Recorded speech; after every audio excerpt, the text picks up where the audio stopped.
खुदावन यीशु मसीह के नाम में आपको सलाम। परमेश्वर आपको आशीष दे, आपको सुरक्षित रखे और आपके परिवार को सुरक्षित रखे। हालेलुया। मेरे प्रियो, एक छोटे से मैसेज को मैं आपके साथ बांटना चाहता हूँ। मैं विश्वास करता हूँ परमेश्वर इस वचन से, इस संदेश से आपसे जरूर बात करेंगे। हालेलुया। परमेश्वर के वचन रोमियो 14 अध्याय और उसकी पहली आयत में लिखा है। रोमियो 14 अध्याय उसकी पहली आयत की जो विश्वास में निर्बल हैं उनको अपनी संगति में ले लो। उनकी शंकाओं पर वाद विवाद करने के लिए नहीं, बल्कि उनको हिम्मत देने के लिए, उनको उठाने के लिए। हालेलुया। परमेश्वर का वचन हमें यहाँ पर क्या सिखाने की कोशिश कर रहा है कि जो विश्वास में निर्बल हैं, जो परमेश्वर में अड़े और खड़े नहीं रह पाते अपनी परीक्षाओं के समय में, जो पाप में गिर जाते हैं, जो बार बार गलतियां करते हैं, उनके साथ हमें कैसा व्यवहार करना, उनके साथ किस तरीके से पेश आना है, हमारा रवैया उनके साथ कैसा होना चाहिए, इसके विषय में परमेश्वर का वचन ये बात करता है कि जो विश्वास निर्बल हैं उनको अपनी संगति में ले लो।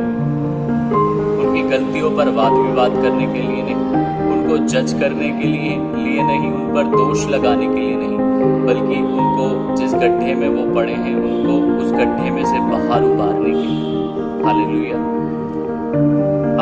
आप अगर शरीर में कमजोर हैं, आप बीमार हैं, क्या आप ये चाहेंगे कि आपके साथ कोई गलत व्यवहार करे, या आप ये चाहेंगे कि आपकी कोई सेवा टहल करे, आपको कोई देखने वाला हो? आप ये ही चाहेंगे कि कोई आपकी हिम्मत बढ़ाने वाला हो, कोई आपके साथ अच्छे से पेश आने वाला हो, कोई आपकी सेवा करने वाला हो?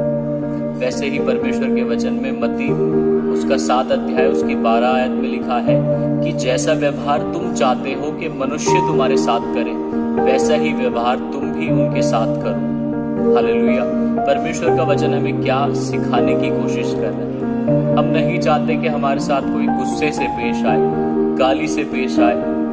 हालेलुया। कोई हमें जज करे, हमारी गलतियों पर कोई वाद विवाद करे, बल्कि हम ये चाहेंगे कि हमें कोई हिम्मत देने वाला हो, परमेश्वर के वचन से हमें सही शिक्षा देने वाला हो, हम अगर पाप में हैं तो कोई हमें उभारने वाला हो। हालेलुया।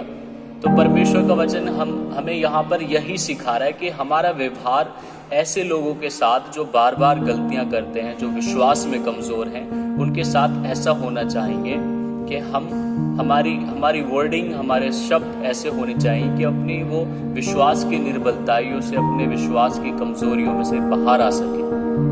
हम क्या करते हैं? इसका अपोजिट करते हैं।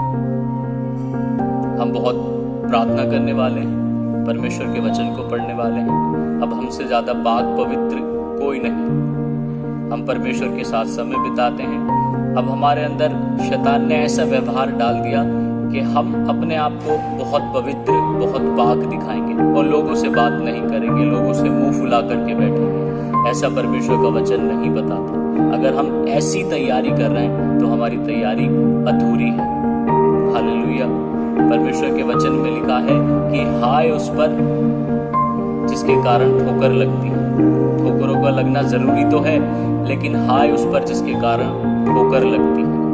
क्या हम किसी के पाप में गिरने का कारण तो नहीं बन रहे? क्या हम किसी के हिम्मत बनने का कारण बन रहे हैं? क्या हमने आज तक किसी को उनकी निर्बलताइयों से बाहर निकाला? इस विषय पर हमें सोचने की जरूरत है। मेरे प्रियो, परमेश्वर का वचन बताता है कि हमें ऐसा व्यवहार लोगों के साथ करना है जैसा कि हम चाहते हैं कि लोग हमारे साथ करें। हालेलुया।